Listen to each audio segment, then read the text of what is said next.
So looking at Entoy shop dito sa my promenade Green Hills. So napadpad ako dito sa toy shop na to. Kaya lang medyo mainit yata ulo ng bantay. Kaya I went outside na lang and look for other place. And this is Unbox Toy Shop. And they have cool Pokemon cards inside. Ganda ni King Kong.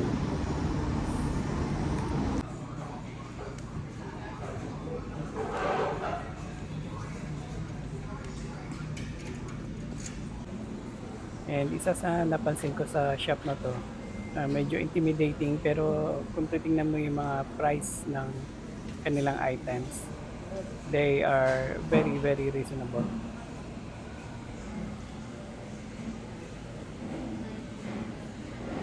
Labubu tsaka Pokemon.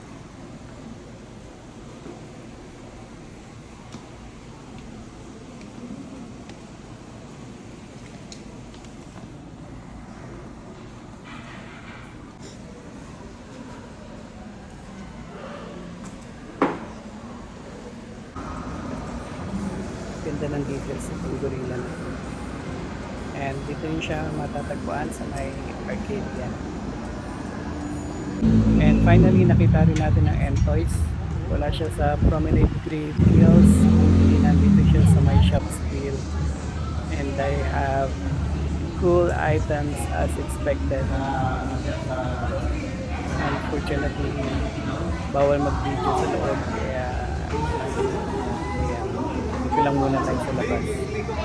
And hindi rin natin nakita si Idol kasi at this very moment ay nasa Japan siya.